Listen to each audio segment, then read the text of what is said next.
தமிழக அரசியலில் நடைப்பயணம் போவது என்பது புதிதில்லை. ஆனால் அந்த நடைப்பயணம் போவதற்கு வலுவான காரணங்கள் இருக்க வேண்டும். அந்த நடைப்பயணம் அதிகார மையங்களை அதிரச் செய்ய வேண்டும். அப்படி எந்த காரணம் இல்லாமல் நடைப்பயணம் போனால் அது கேலி குத்தாக மாறி வெற்றி விளம்பரத்திற்கு மட்டுமே பயன்படும். நடைப்பயணம் என்றால் எப்படி இருக்க வேண்டும் என்பதற்கு 80களின் தொடக்கத்தில் நீதி கேட்டு நெடும்பயணம் என்ற தலைப்பில் கலைஞர் போன நடைப்பயணம் சான்றாக அமைந்தது. அந்த நடைப்பயணம் தமிழ்நாட்டு அரசியலை அதிர வைத்தது. வரலாற்று சிறப்புமிக்க அந்த நீதி கேட்டு நெடும் பயணத்தை கலைஞர் ஏன் மேற்கொண்டார்? வாருங்கள் வரலாற்றை மறுவாசிப்பு செய்வோம்.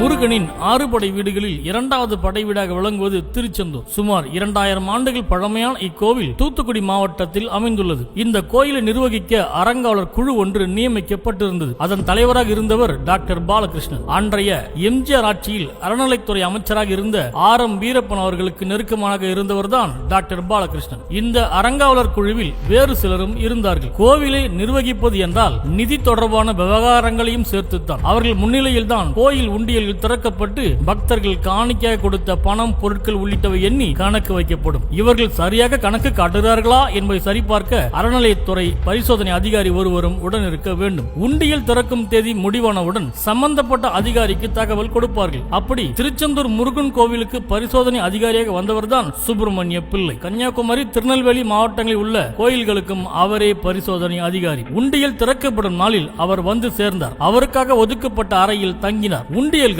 ஒரு திருமண மண்டபத்தில் வைக்கப்பட்டிருந்தது. அங்கு வந்த பரிசோதனை அதிகாரி சுப்பிரமணிய பிள்ளை வைக்கப்பட்டிருந்த உண்டியல்களை பார்த்து அதிர்ச்சி அடைந்தார். காரணம், அந்த உண்டியல்களின் சீல்கள் ஏற்கனவே அகற்றப்பட்டு இருந்தன. இது குறித்து சம்பந்தப்பட்ட அறங்காவலர் குழுவிடம் கேள்வி எழுப்பினார் அறநிலைத்துறை அதிகாரி. என்னுடைய கவனத்துக்கு வராமல் உண்டியல்கள் திறக்கப்பட்டிருக்கின்றன. இதற்கு முன்னரும் இது போன்ற ஒரு சம்பவம் நடந்துள்ளது. அப்போதே கடுமையாக எச்சரித்தேன். ஆனாலும் அவற்றையெல்லாம் புறக்கணித்துவிட்டு மீண்டும் ஒரு முறை தவறு செய்திருக்கிறீர்கள். ஆகவே இந்த முறை நடந்த சம்பவங்களை அரசின் கவனத்திற்கு கொண்டு செல்ல இருக்கிறேன் என்று கூறிவிட்டு திருமண மண்டபத்திலிருந்து வெளியேறினார் அதிகாரி சுப்பிரமணிய பிள்ளை. அதன் பின் 1980 நவம்பர் 26 அன்று சுப்பிரமணிய பிள்ளை அவரது அறையில் மர்மமான முறையில் இறந்து கிடந்தார். முதலில் அவர் தற்கொலை செய்து கொண்டார் என்று செய்திகள் வெளியாகின. நன்றாக இருந்தவர் ஏன் திடீரென்று தற்கொலை செய்து கொள்ள வேண்டும் என்ற கேள்வி அனைத்து மட்டத்திலும் இருந்து எழுப்பப்பட்டன. அந்த கேள்வியில் இருந்த தர்க்க நியாயங்களை யாராலும் புறந்தள்ள முடியவில்லை. அறங்காவலர் குழுவினர் ஊழல் செய்திருக்கின்றனர், அதை அதிகாரி கண்டுபிடித்து விட்டார், அதனை அரசின் கவனத்திற்கு கொண்டு சென்று விடுவார் என்ற அச்சத்தின் காரணமாக அறநிலையத்துறை அதிகாரியை கொலை செய்துவிட்டு தற்கொலை செய்து கொண்டார் என்று கதையை முடிக்க பார்க்கிறார்கள் என்று எதிர்க்கட்சியினர் குற்றம் சாட்டினார்கள்.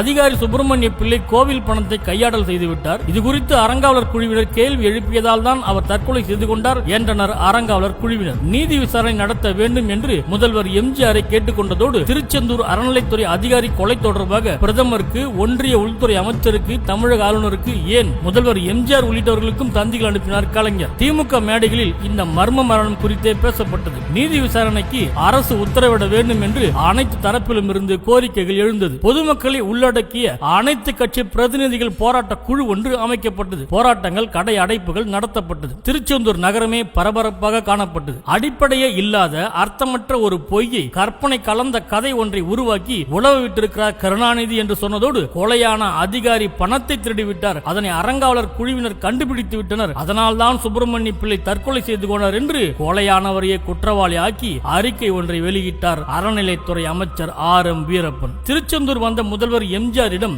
மர்ம மரணம் குறித்து விசாரணை நடத்தப்பட வேண்டும் என்ற மனுக்கள் கொடுக்கப்பட்டது. பிரச்சனை பெரிதாவதை உணர்ந்த எம்ஜிஆர் நிலைமையை சமாளிக்க நீதிபதி CJR பால் தலைமையில் விசாரணை கமிஷன் ஒன்றை அமைத்தார். விசாரணை ஆணையம் தனது விசாரணையை தொடங்கியது. முதலில் கொலை குற்றச்சாட்டுக்கு ஆளான கோவில் அறங்காவலர் குழுவிடம் தொடங்கிய விசாரணை உடற்கூறாய்வு செய்த மருத்துவ நிபுணர்கள், கோவிலுக்கு தொடர்பு உடையவர்கள் என்று நீதிபதியின் விசாரணை நீண்டது. நீதிபதி உண்மையை கண்டறிந்து 288 பக்க அறிக்கையை அரசிடம் சமர்ப்பித்தார். நீதிபதி பால் சமர்ப்பித்த விசாரணை அறிக்கையை வெளியிடாமல் அப்படியே வைத்திருந்தார் எம்ஜிஆர். அறிக்கையில் என்ன இருக்கிறது என்று அனைவரும் அறிந்து கொள்ள ஆவலாக இருந்தனர். சட்டமன்றத்தில் விசாரணை அறிக்கை வைக்கப்படும் என்று எதிர்க்கட்சியினரும் எதிர்பார்த்து இருந்தனர். ஆனால் அப்படி எதுவுமே நடப்பதாக தெரியவில்லை. அரசுதானே விசாரணை கமிஷனை அமைத்தது, பின் ஏன் அரசு அந்த விசாரணை கமிஷன் அறிக்கையை வெளியிடாமல் காலதாமதம் செய்கிறது போகிறது என்று அனைவரும் குழம்பி போனார்கள். 24/11/1981 அன்று செய்தியாளர்களை அழைத்து விசாரணை கமிஷன் அறிக்கையை வெளியிட்டு அரசாங்கத்தை அதிரச் செய்தார் கலைஞர். காரணம், பொதுவாக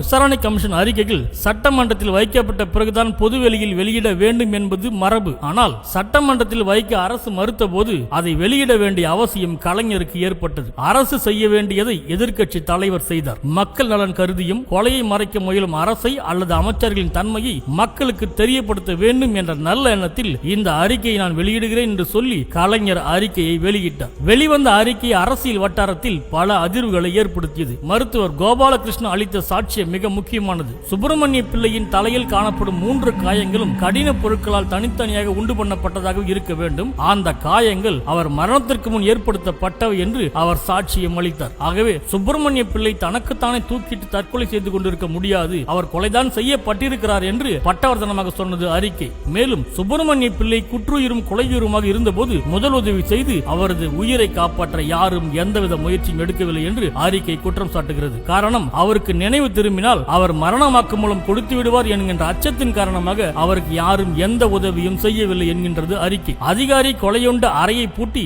யாரும் பாதுகாக்கவில்லை, அதனால் கொலைக்கான தடயங்கள் மறைக்கப்பட்டு இருக்கிறது என்கின்றது அறிக்கை. தான் வருவதற்கு முன்னரே உண்டியல்கள் திறக்கப்பட்டிருந்தது குறித்து சம்பந்தப்பட்டவர்களிடம் கடுமையாக தனது ஆட்சேபத்தை தெரிவித்திருக்கிறார். தான் உண்டியல் எண்ணிக்கையில் பங்கேற்க முடியாது என்று சொல்லிவிட்டு அதிகாரி வெளியேறிவிடுகிறார். ஒருவரோ அல்லது பலரோ தாக்கியதால் அவர் தலையில் காயங்கள் ஏற்பட்டிருக்க வேண்டும். அதன் விளைவாக அவர் நினைவிழந்தார் என்றும் அவருடைய கழுத்தை நெரித்து கொல்லவும் முயற்சி நடைபெற்றிருக்க வாய்ப்பு உள்ளது என்றும் அவர் தற்கொலை செய்து கொண்டார் என்று மற்றவர்களை நம்ப வைப்பதற்காகவே அவர் ஷவர்பாத் குழாயில் தொங்கவிடப்பட்டார். சுருக்கமாக கூறுமிடத்து பலாத்காரத்தை பயன்படுத்தியே பரிசோதனை அதிகாரி கொல்லப்பட்டிருக்கிறார் என்று நம்புவதற்கு போதுமான அடிப்படை ஆதாரங்கள் உள்ளன என்று அறிக்கை நீள்கிறது. மேலும் தேவஸ்தானத்து அறங்காவலர் குழுவை உடனடியாக கலைக்க வேண்டும் அல்லது தற்காலிக நீக்கம் செய்ய வேண்டும் அல்லது நிரந்தர பணி நீக்கம் செய்ய வேண்டும் என்று கமிஷன் பரிந்துரைத்தது. மேலும் ஒரு சுயாதீனமான புலன் விசாரணை அமைப்பை கொண்டு ஒரு முழுமையான விசாரணை நடத்தி அந்த விசாரணை முடிவின்படி நடவடிக்கைகள் மேற்கொள்ளப்பட வேண்டும் என்று நீதிபதி CJR பால் விசாரணை கமிஷன் அறிக்கையில் தெளிவாக குறிப்பிட்டிருந்தார். அரசு அமைத்த விசாரணை கமிஷன் அறிக்கை அரசுக்கு சாதகமான முடிவுகளை தரவில்லை. மாறாக அரசுக்கு நெருக்கடி கொடுப்பது போல விசாரணை கமிஷனின் முடிவுகள் வந்ததால் முதல்வர் எம்ஜிஆர் அதனை வெளியிடாமல்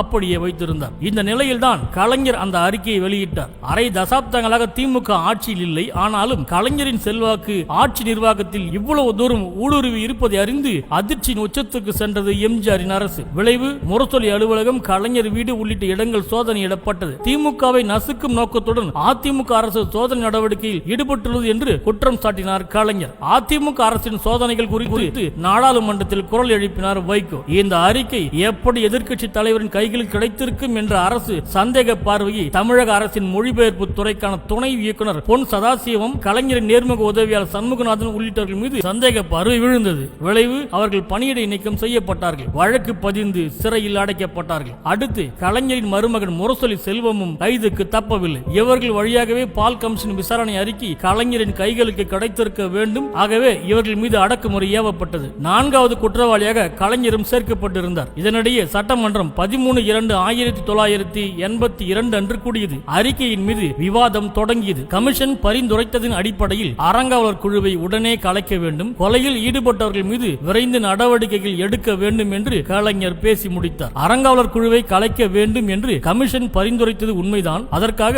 அதன் மீது உடனடியாக நடவடிக்கை எடுக்க முடியாது, அரசு விசாரித்துக் கொண்டிருக்கிறது என்றார் அறநிலையத்துறை அமைச்சர் R.M. வீரப்பன். பிரச்சனையை வலுத்துக் கொண்டிருந்த நேரத்தில் திருச்செந்தூர் அறங்காவலர் குழு ராஜினாமா செய்துவிட்டது என்ற தகவலை சட்டமன்றத்தில் அறிவித்தார் எம்ஜிஆர். மேலும் ராஜினாமா செய்த அறங்காவலர் குழுவிற்கு நன்றி தெரிவித்தார் எம்ஜிஆர். தவறு செய்த அறங்காவலர் குழுவிற்கு அரசே நன்றி சொன்னால் யாரிடம் போய் நீதி கேட்பது என்று செய்தியாளர்கள் மத்தியில் கேள்வி எழுப்பினார் கலைஞர். மேற்சொன்ன அறிக்கை எம்ஜிஆர் படித்த போது சட்டமன்றத்தில் இருந்து வெளிநடப்பு செய்திருந்தார் கலைஞர். புலன் விசாரணை முடிந்த பிறகு நடவடிக்கை எடுக்க முடியும் என்று அரசு சொல்லிவிட்ட பிறகு பிரச்சனையை மக்கள் மன்றத்திற்கு எடுத்து செல்ல மதுரையில் இருந்து திருச்செந்தூர் வரை நீதி கேட்டு நெடும் பயணம் போவதாக கலைஞர் அறிவித்தார். 13/2/1982 அன்று மாலை மதுரைக்கு போக தயாராகி கொண்டிருந்த கலைஞரிடம் போனில் பேசி எம்ஜிஆர் நடைபயணத்தை கைவிடும்படி கேட்டுக்கொண்டார். அறிவித்தபடியே 15/2/1982 அன்று மதுரையில் இருந்து திருச்செந்தூர் வரை நீதி கேட்டு நெடும் பயணத்தை கலைஞர் தொடங்கினார். பயணத்தை பேராசிரியர் தொடங்கி வைத்தார். வழிநடுக பொதுக்கூட்டங்களில்